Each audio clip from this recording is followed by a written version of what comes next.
deacons, teachers, ministers, whatever your particular role is the development of character. There are those who believe, some believe that character is developed in a crisis. I'm not so sure about that, but I am sure about this. Character is revealed in a crisis. You really know what a person is made of in a crisis. Now, whether that's going to develop better character, I think that's on the individual.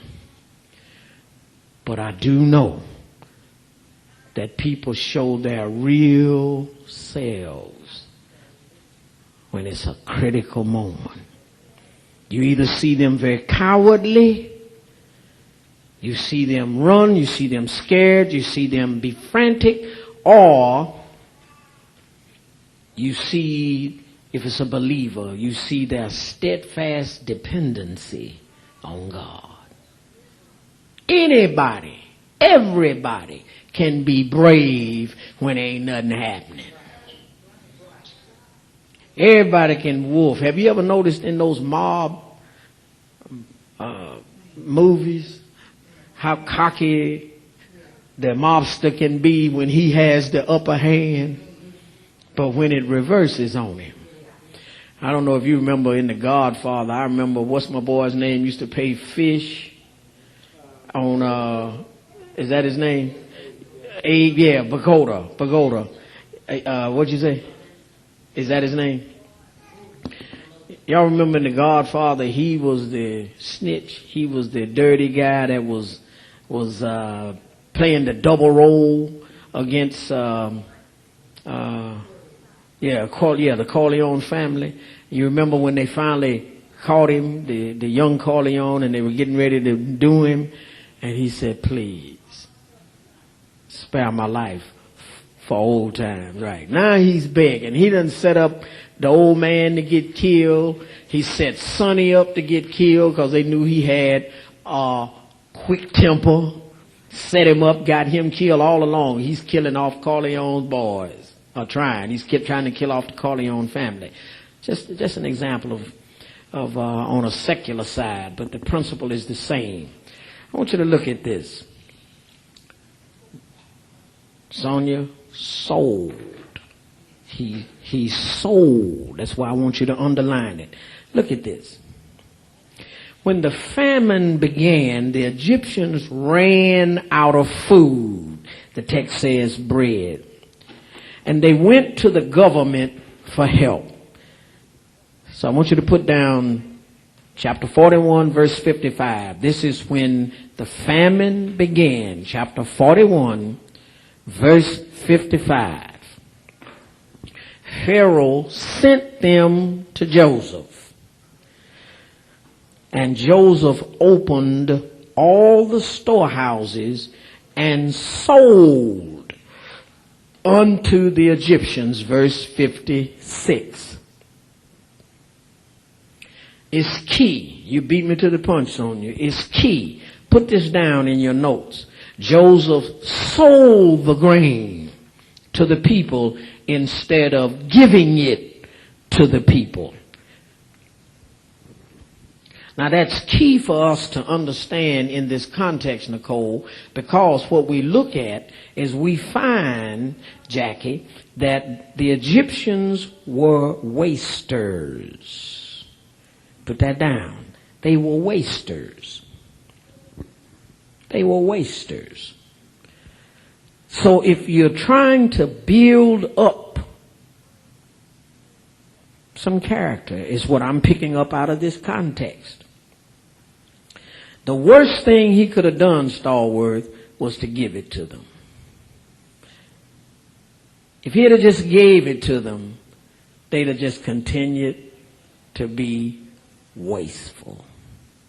Why not? Just giving it to them. Why should they do any different?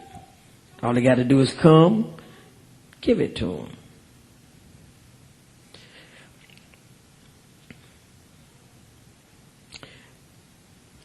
Here's why we pick up on the fact that they were wasters. Back up to verse 34. Joseph proved that they were wasters because he required of them 1/5 of whatever they grew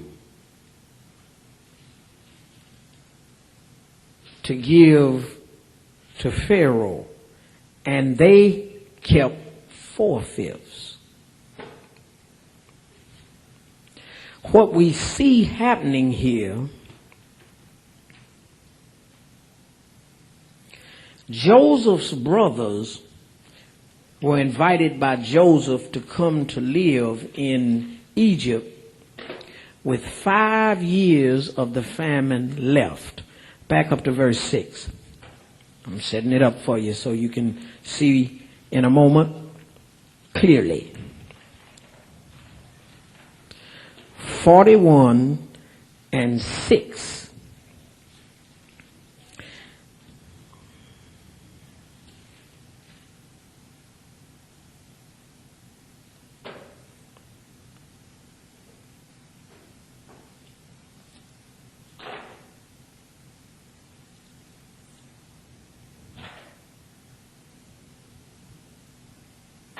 Now, that don't make sense. Oh, 45:6. 45:6.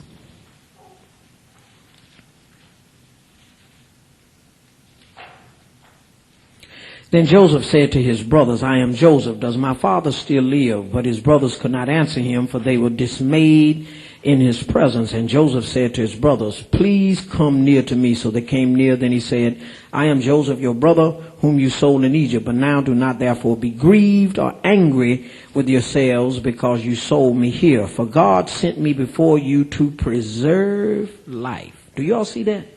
Underline. It's the same thing as he said in 50 and 20. To save many people alive. Now he's saying in 45:5, for God sent me before you to, the New King James Version says preserve life. What does yours say? 45 and I started at 3.